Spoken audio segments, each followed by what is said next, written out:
According to Adobe Analytics, Cyber Week, the 5-day period, even though it felt much longer, between Thanksgiving and Cyber Monday, brought in online sales of $41.1 billion, which was an 8.2% increase over last year. This was bolstered by record spending online during Thanksgiving, which was up 8%, 8.8% exactly year over year. Black Friday, which was up 10.2% year over year. And over the weekend of November 30th to December 1st, also up 5.8% year over year. Other notable statistics include first, that consumers spent a total of $13.3 billion on Cyber Monday, up 7.3% year over year, and surpassing Adobe's initial projection of $13.2 billion. Mobile shopping also dominated on Cyber Monday. 57% of online sales came through a mobile device. In contrast, back in the 2019 holiday season, just 33% of Cyber Monday online sales came through a mobile device. Buy now, pay later also hit a new milestone. BNPL usage hit an all-time high on Cyber Monday, driving $991.2 million in spend. Chatbots powered by generative AI also made a mark on the holiday season. On Cyber Monday, traffic to retail sites from chatbots, i.e., shoppers clicking on a link to a retail site, increased by 1,950%. Can't even believe That's a lot. real number. And then finally, Base of zero. Yes. Social media influencers' share of revenue came in at 20.3% on Cyber Monday, which was up an impressive 6.8% year over year. Chris, what are your takeaways? I got the hell out of here and went to Mexico, but what were your takeaways from being out in stores and online over Cyber Week? First of all, my number one takeaway is nice read of all those statistics, Ann. That was great. Uh, Secondly, like when did Cyber Week become that? When did it become Black Friday to Cyber Monday? I always thought it was Monday forward. Like I don't know when this happened, so someone clue me into that because that was news to me. I had no idea. Know.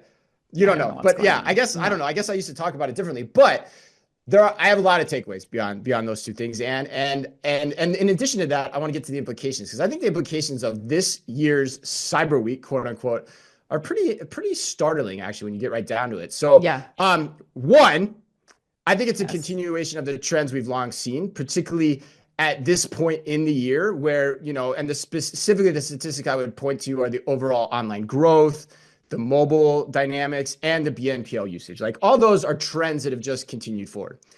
Two, we made a joke of it because the base is low, but you have to call out generative AI's impact showing up for the first time, which I would equate similarly to how we looked at mobile, probably back in 2010 when it was just on the scene. Generative AI is going to follow that same trajectory, if not go even faster based on some of the other headlines we've covered on the show and are going to talk about later in today's episode as well. And then three, as I've long said, influencers are the new merchants, Ann. And to see them being responsible for 20% of revenue via affiliate linking is pretty darn telling.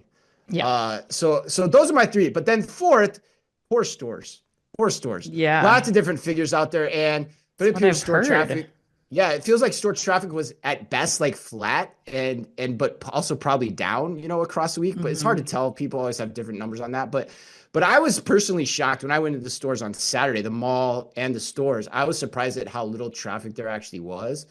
So that implies to me a couple of things. One, it implies that retailers that don't get to the punchline to the joke of digital, next year you're going to see them unleash a whole host of store-only doorbusters in a way that we've never seen before. So that's going to be my tell in terms of who gets this and who doesn't understand where retail is going in, is the doorbusters next year. But those that do, they're going to unleash their brands via TikTok, live streaming, ensure that their products show up in the right way and are shoppable via AI platforms. So it's going to be a tale of two retailers, and next year, which way we're going to go. And my bet is on the latter being successful, not so much on the former being successful. But what did you think?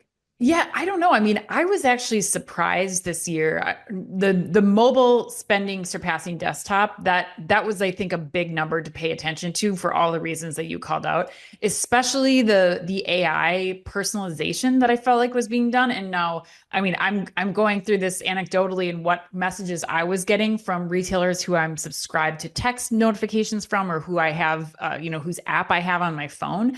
I think that was really interesting here, and it actually actually, to me, gets to the doorbusters question, which Mm-hmm.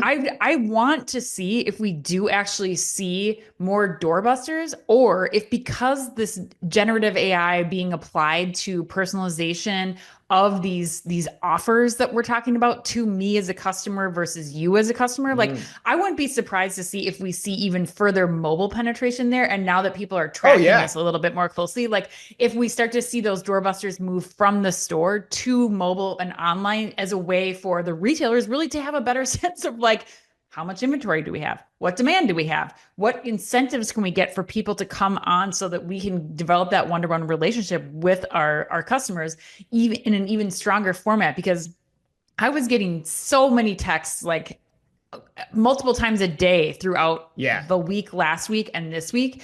And so I think that that's something that I think we're going to continue to see monitored very closely, and continue to see whether that's an influencer sending that or the retailers themselves build as we go on to future cyber week deals. But the last thing that I'll call out, Chris, is that the retailers did seem very thirsty this year. Are you familiar with that Gen Z Thirsty. term? Thirsty. Thirsty? No, I am, but I don't know how, in terms of my Okay. understanding of the term thirsty, I'm not sure how it applies. So please tell I've me. been reading a lot about this. I've been hearing a lot about this from other friends, even at the Thanksgiving dinner table, like, what are you guys excited about for Black Friday? It's my favorite question to ask.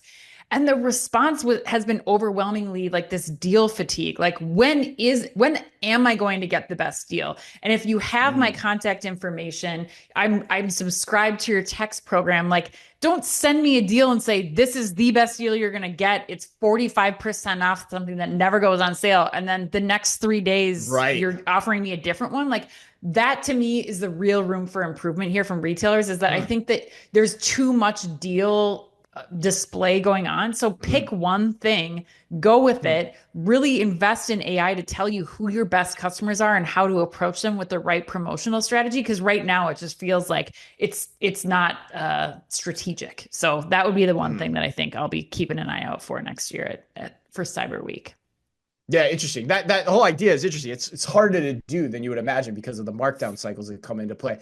But I think the other point too is like, we'll get to in the next few headlines too, is like, yeah, with generative AI coming on, do you invest in the platform? Do you invest in your own platform? So if people start using Mm-hmm. natural language queries in their searches on Walmart or Target or whatever, Yeah. are you prepared for that? Can you serve up ads in those? Like that's how you get to the personalization you're talking about. It's gonna be hard to do when you don't have the first party data necessarily. If Right. you go through the open AI and the perplexity and all that kind of stuff too.